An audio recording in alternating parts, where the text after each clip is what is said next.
2/3 of Kenya's electricity is generated from renewable and clean energy sources. Of this, wind power accounts for 15%, that translates to 435 megawatts, while solar accounts for just fewer than 2% of the total installed capacity of 51 megawatts. Electricity Sector Association of Kenya chairperson George Aluru says harnessing energy storage technologies will greatly help Kenya increase its electricity generation from these reliable and efficient renewable energy sources. The Ministry of Energy in 2019 released the Least Cost Power Development Plan 2021 to 2030, which features prominently in the Generation Capacity Expansion Plan, which includes 50 megawatts of battery energy storage systems in the generation mix by the end of this year, with the number expected to rise to 250 megawatts by 2026.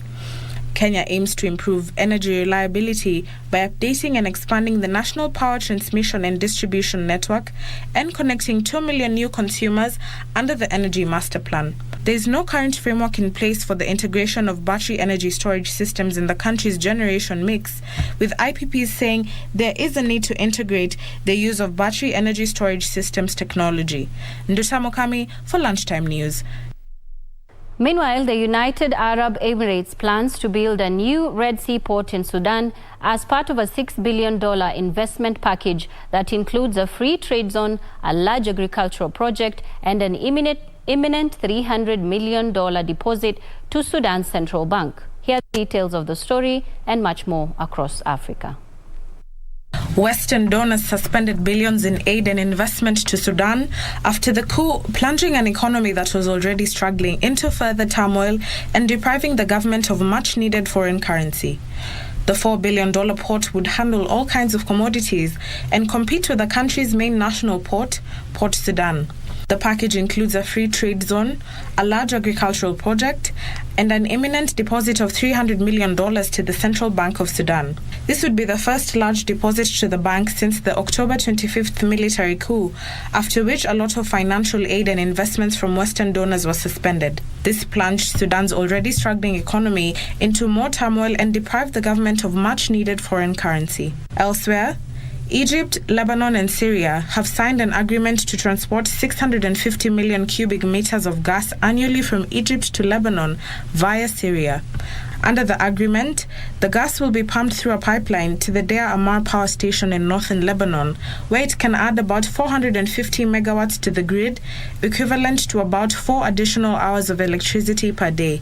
To ease the power crunch, a plan was floated last year for Lebanon to receive electricity from Jordan and natural gas from Egypt, both via Syria, which would add up to 700 megawatts to Lebanon's grid.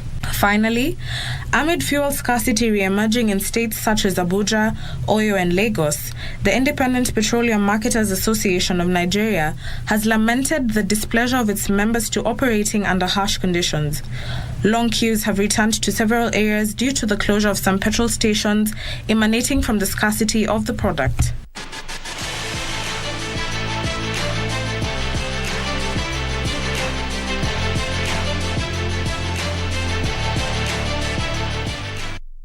In sports, the Kenya Judo Federation has a busy calendar lined up this year, which will be used as pre-qualifiers for Paris Olympics in 2024.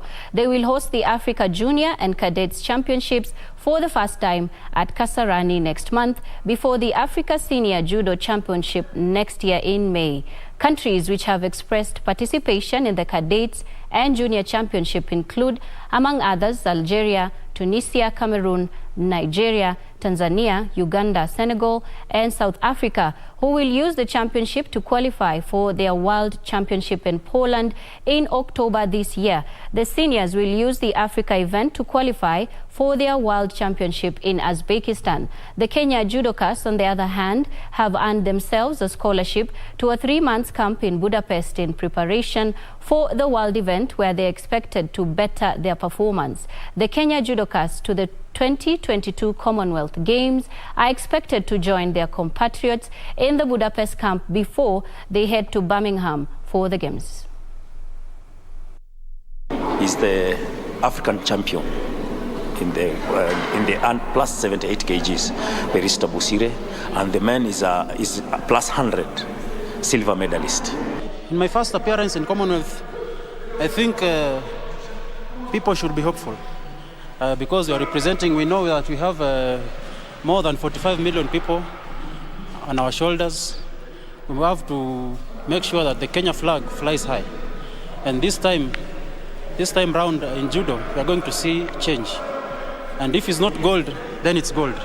With the preparation, I'm hopeful for a medal, and especially I want to go for a gold medal. Being my first experience, I want it to have an impact. To KJA, they have been supporting us. I think all the games which have gone, they have been supporting us through the government. Of course, we can't forget the government has been really supporting us. Kwa saa hii mazoezi si mbaya, mazoezi iko sawa, coaches wako sawa, natupea mazoezi ya kutosha, techniques. Hatukuwa tunajua techniques mingi, lakini saa hii tuna catch up pole pole. Saa hii tuko karibu kila siku tunaendelea kusoma vitu mpya. So ile yenye tunatarajia mbele, tunatarajia tuende tucheze mzuri na tulete Kenya gold.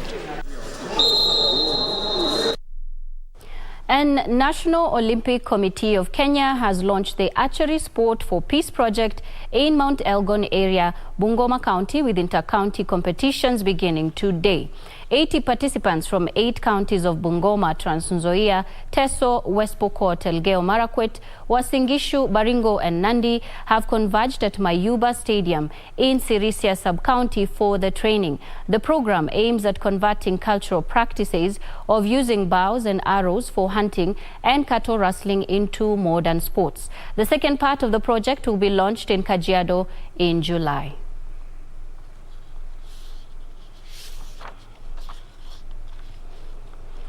Away from that, Serena Williams made her return to the tennis court almost exactly a year since her last competitive match, and just weeks after many had predicted the 23-time Grand Slam singles champion would never play again. The 40-year-old American teamed up with Tunisia's Ons Jabeur in the Eastbourne doubles, and the pair won their opening match in an entertaining evening. Next week, Williams is hoping to play in the singles at Wimbledon, where she has won 7 of her major titles.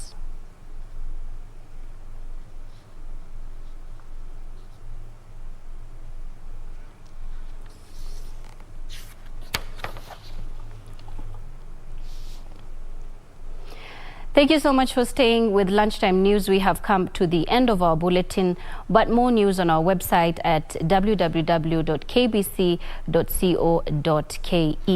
Anne Wangeshi has been our sign language interpreter. I am Nissy Imano. Good afternoon. Enjoy the rest of your viewing.